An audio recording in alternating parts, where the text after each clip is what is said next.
Railway track మీద reels మన దేశ యువత ఎలా తయారైందో చూడండి. జార్ఖండ్లోని పూర్ణిమా సింగ్ అనేటటువంటి 19 సంవత్సరాల యువతి, మంచిగా చదువుకుంటున్నటువంటి అమ్మాయి ఈ రీల్స్ పిచ్చిలో పడింది. రైల్వే ట్రాక్ మీద రీల్స్ చేస్తామని చెప్పి ఫ్రెండ్స్ని తీసుకొని వెళ్ళింది. చివరికి ఏం జరిగింది? అమ్మాయి ఏమొచ్చేసి రైల్వే ట్రాక్ మీద ఉంటుంది, ఫ్రెండ్స్ ఏమొచ్చేసి అటువైపు ఉంటారు. షూటింగ్ జరుగుతుంది, ఫోన్ ఆన్ చేశారు. ఈ ట్రైన్ వచ్చినటువంటి విషయాన్ని వాళ్ళు గమనించలేదు, ఈ అమ్మాయి గమనించలేదు. మరి ఆ ఫ్రెండ్స్ ఏం చేస్తున్నారు, ఈ అమ్మాయి ఏం చేస్తుందో అసలు వీళ్ళు ఏం మరి మనకి బూతులు వచ్చేస్తాయి. ఈ పూర్ణిమ సింగ్ అనే అమ్మాయికి వెనక నుండి వచ్చినటువంటి ట్రైన్ ఆ సౌండ్ వినబడలేదు. ఫ్రెండ్స్ ఆవిడ్ని కేక వేసి వచ్చే బయటకు అనేలోగే గుద్దేసింది. ఢీ కొట్టడంతో 2 చేతులు కోల్పోయింది. ఇప్పుడు చనిపోలేదు అమ్మాయి. మీకు అసలైనటువంటి నరకం ఏంటంటే, ఈ మాటలంటే మళ్ళీ మీకు కోపం రావచ్చు. ఇప్పుడు అమ్మాయి చనిపోలేదు, 2 చేతులు పోయాయి, ఈ ముఖమంతా ఇదైపోయింది. అక్కడ ఎక్కడంటే ఇది గడ్వా పోలీస్ స్టేషన్ పరిధిలో జోబరియా గ్రామ సమీప రైల్వే ట్రాక్ వద్ద ఈ యొక్క ఘటన జరిగింది. దీనికి సంబంధించి ఏ రైలు గుద్దిందంటే రాంచీ చౌపన్ అనమాట. ఈ యొక్క రైలు గుద్దింది.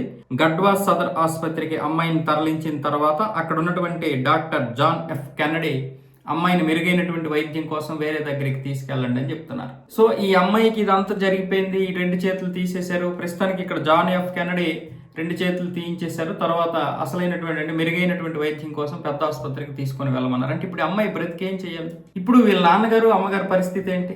ఇప్పుడు ఆ ఫ్రెండ్స్ని తీసుకుని వెళ్ళింది, వాళ్ళు ఈ అమ్మాయిని ముందే అంటే వాళ్ళ ముందే జరిగింది కాబట్టి వాళ్ళు జీవితాంతం కూడా ఇది మర్చిపోలేరు. ఈ అమ్మాయి బ్రతికి అంటే ఇప్పుడు చనిపోతే 1 సంవత్సరం ఏడుస్తారేమో, నిజంగా అది బాధాకరమైనటువంటి విషయమే. కానీ అంతకంటే దారుణం ఇది, అంతకంటే దారుణం. ఇప్పుడు ఈ అమ్మాయి ఇంట్లో బ్రతికుండడం అనేది అంతకంటే నరకం.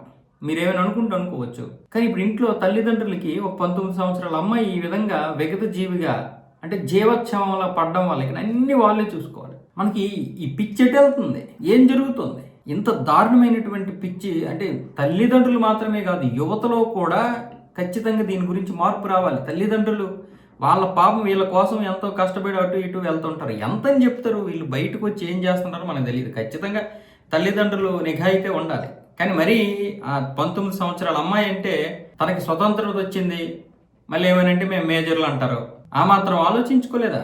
రైల్వే ట్రాక్ మీద రీల్స్ చేసినా లేకపోతే కొండ చర్యల మీద రీల్స్ చేసిన నిషేధం విధించి ఇమీడియట్లీ ప్రభుత్వం ఒక జీవో తీసుకురావాలి, లేదా ఒక చట్టం చేయాలి. ముఖ్యంగా కేంద్ర ప్రభుత్వం రైల్వే ట్రాక్ మీద ఎవరైనా సరే రీల్స్ చేస్తే ఆ రీల్స్ పోస్ట్ అయిన తర్వాత అయినా సరే కేసు నమోదు చేయాలి. రైల్వే ట్రాక్ మీద ఎట్టి పరిస్థితుల్లో కూడా చేయడానికి లేదు, రైల్వే స్టేషన్లో కూడా రీల్స్ చేయడానికి లేదు అని ఒక కండిషన్ పెట్టాలి. ఇది కొంతమందికి నచ్చకపోవచ్చు. రైల్వే స్టేషన్ మీద చేస్తే నీకేంట్రా నొప్పి, రైల్వే ట్రాక్ మీద అంటే ఓకే కానీ అంటారు. కానీ రైల్వే స్టేషన్లో కూడా వద్దు. ఈ రీల్స్ పిచ్ తోటి మిగతా వాళ్ళని ఇబ్బంది పెడుతున్నారు. ఆ రీల్స్ పిచ్ తోటి ట్రైన్లు ఎక్కుతున్నారు, రన్నింగ్లో ఉన్నటువంటి ట్రైన్లు ఎక్కుతున్నారు.